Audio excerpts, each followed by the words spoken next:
মাইমুনা বিনতুল হারিস, ইনি রাসূলুল্লাহ আরেক বিবি। গোসলের কথা নবী সাল্লাল্লাহু আলাইহি ওয়াসাল্লামের দূরের লোক কি করে জানবেন যে কেমন করে গোসল করতেন না করতেন, ফরজ গোসল, তাই না? তো আয়েশা রাদিয়াল্লাহু তাআলা একটা বয়ান করলেন, আরেকটা হচ্ছে মাইমুনা রাদিয়াল্লাহু তাআলার হাদিস। নবী সাল্লাল্লাহু আলাইহি ওয়াসাল্লাম বিবি বলছেন যে ওয়াদাতু লিরাসূলিল্লাহ সাল্লাল্লাহু আলাইহি ওয়াসাল্লাম ওয়াদু আল জানাবাতি, আমি রাসূলুল্লাহ সাল্লাল্লাহু আলাইহি ওয়াসাল্লামের জন্য জানাবাতের গোসলের যে উজুর পানি রাখলাম। ওয়াজু উজুর পানিকে বলা হয়, উজু কাজটিকে বলা হয় ওয়ায়ে জাম্মা দিয়ে, ওয়ায়ে পেশ দিলে, আর ওয়ায়ে যখন ফাতা দেবেন তো উজুর পানিকে বলা হয়। এখানে আম পানির কথাই রয়েছে, কারণ তার সাথে গোসল করলেন। প্রথম কি করলেন তিনি, আকফা বিয়ামিনি আলা ইয়াসারিহি, ডান হাতে পাত্রটা কাত করে বাম হাতে পানি ঢাললেন 2 বার অথবা 3 বার। সুম্মা গাসাল ফারজা, তো বাম হাতে কেন পানি ঢাললেন? কারণ লজ্জা স্থান পরিষ্কার করবেন। কোন হাত দিয়ে? বাম হাত দিয়ে, না ডান হাতে? ডান হাত লজ্জা স্থানে দেওয়া যাবে কি? নিষেধ আছে না নেই?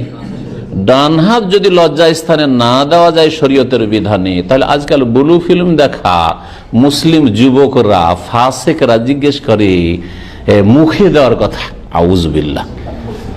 আর আমি কয়েকজন লোকের কথা শুনেছি এরকম, যারা মাদ্রাসা পড়ুয়া মুফতি, তারা ফতোয়া দিছে যে বাধা কোথায়, গায়র ফাকি জাহেল, এগুলো মাদ্রাসা পড়েছে ঠিক, কিন্তু ফিকহের না জ্ঞান নেই।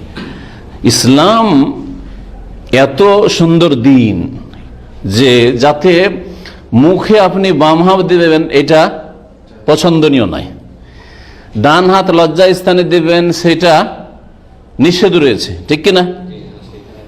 এই যদি হয় তাহলে স্ত্রীলিঙ্গ অথবা পুরুষ লিঙ্গ লজ্জা স্থানে মুখ দেওয়া কি করে জায়েজ হতে পারে? কি করে জায়েজ হতে পারে?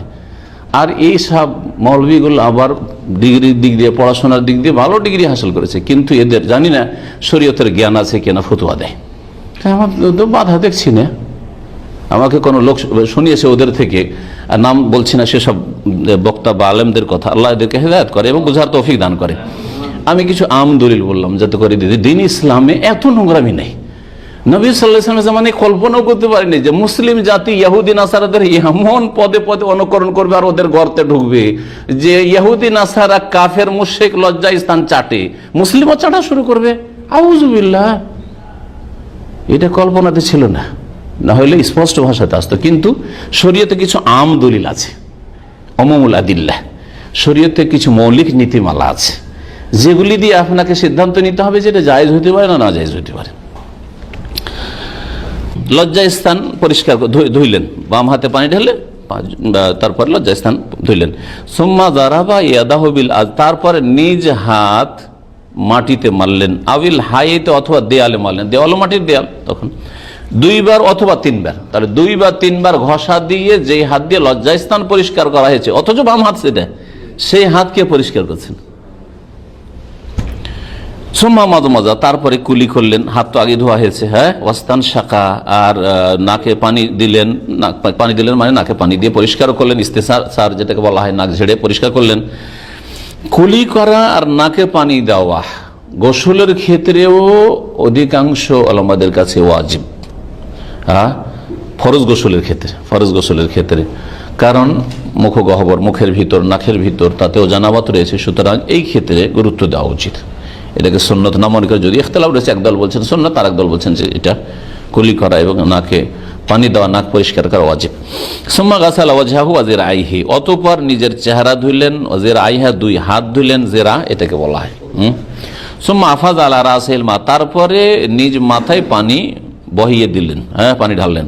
সুম্মা গাসালা সাইরা জাসে, অতঃপর পুরো দেহ ধুইলেন। সুম্মা তানাহা, তারপরে সরে গেলেন, যেই জায়গায় গোসল করছে সেই জায়গা থেকে সরে। কেন সরে গেলেন? এখনকার মতো প্লাস্টার করা ছিল না, হ্যাঁ, বাঁধা জায়গা, কাঁচা জায়গা ছিল, পানি জমে গেছে হয়তো, সেই জায়গাতে যে পানিগুলো শরীরে পড়ে সেই পানি জমে আছে, তারপরে ধুলো মাটি হয়তো ওই পায়ে চলে আসবে, ওখানে ধুয়ে লাভ নেই, সরে গিয়ে শুকনো জায়গায় পাটা ধুইলেন, এইভাবে গোসল পুরা করলেন।